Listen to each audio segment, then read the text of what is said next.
So I've been thinking lately about electric bikes versus motorcycles versus cars. What's good to get? And really depends on what you're using it for. I just need to usually go either downtown or out a little bit, but sometimes I'd want to go to like New Jersey or New York or Pennsylvania or Washington, D.C., a place where it's going to take a lot longer to go, and that is much better done with gasoline, preferably probably in a car. Although I've heard of people going all the way across the country on motorcycles, but that's better done with a larger motorcycle. The smaller ones, they're better for shorter trips. My concern here, there's a stretch of roads starting at the intersection of Maryland Avenue and Falls Road going north towards Pennsylvania, but only until Lake Avenue, and then taking a right and going up to York Road. Just about the entire way is uphill, and it's about 4 miles on Falls Road and then another 1 mile of uphill on Lake Avenue.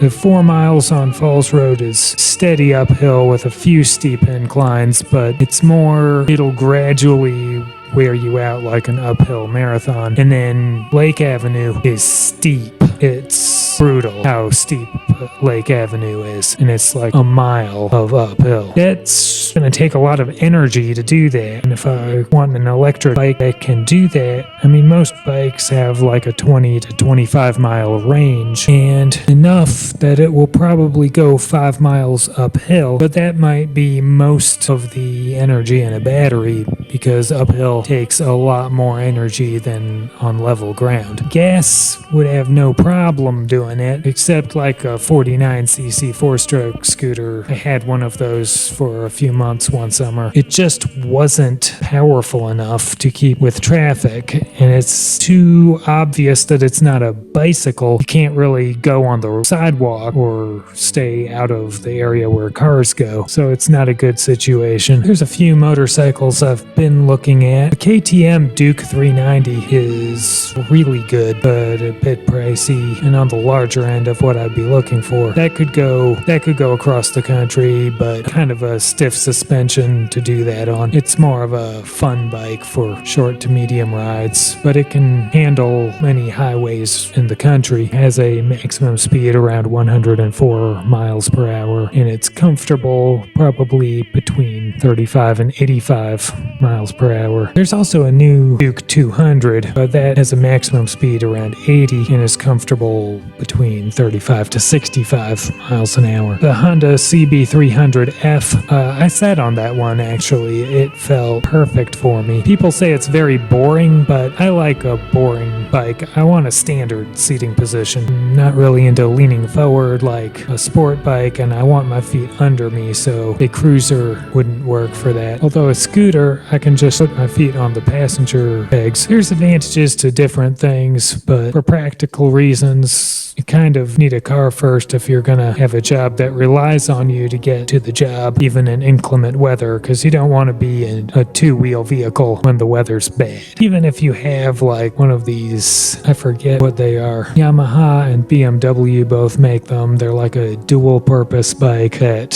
has advanced stability control for inclement weather and difficult terrain. I think I'm going to end up getting higher-end electric bike because of the convenience of being able to ride on the sidewalk. If I need to go more than 20 miles, I might as well be bringing a car anyway. Although, maybe I'd get a motorcycle. We'll see. Should you get a small bike if you're getting a motorcycle? I hear some people saying, it's okay to start on a 600 or a 1000, a liter bike. Liter bikes are just too big for 99% of people to start on. They're just ridiculously powerful. And 600s, there's actually like 3 different categories. There's super sport bikes, which are typically called the death machines or the crotch rockets. They are ridiculously powerful. Then there's street sports, which are more tuned to be easier to ride, more for beginning riders that want to race on racetracks or ride on the street, but they're still much more powerful than what you'd need on streets. And then there's 650cc bikes, bikes. You'd think 50 more cc's, they'd be more powerful, but they're not. The engines are actually built to be less powerful and more enjoyable to ride on like public streets, but they're way easier to ride for beginners, and people who really want an aggressive bike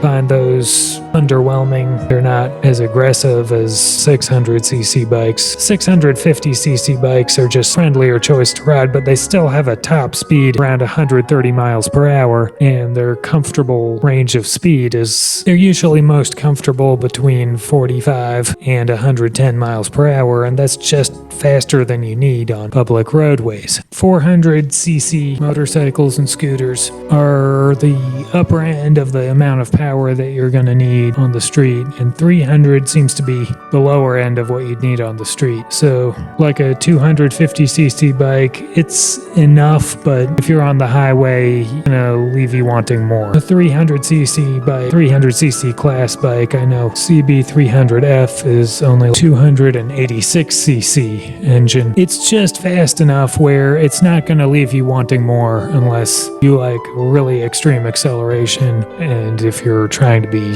speeding above the speed limit. It might not be enough for everyone. I'm sure it would be enough for me. I'm not very demanding. The Duke 390 seems to be the best choice overall if you don't mind or are looking for a more aggressive bike. It's not going to leave you with not enough power unless you're trying to go above 100 miles per hour, above about 80-85 miles per hour comfortably. And generally on most highways, you're not going to need to exceed 85 miles per hour on most highways. There are some highways that go 100 miles per hour, like the one near Las Vegas travels that fast. Most highways don't. So if you live near one of those highways that travels 100 miles per hour, then a 650cc motorcycle might be the right choice. And if there are some hills that you normally are going to cross that are giving you a problem with a non-powered bike, but you're not planning on going more than about 4 or 5, 6 miles from home and not more than maybe 15 miles in a day, then an electric bike might be the right choice. And then, you could do everything else by car if you have a car, or if you don't, then you just won't be able to do more than that. What do you think? Is it reasonable to have a two-wheel vehicle in addition to a car? What kind would you get? What kind would you recommend getting? Comment below. Tell me what you think. And thank you for watching. If you could like this video and subscribe to my channel, or at least do one of those, that would be great. Thank you so much for watching.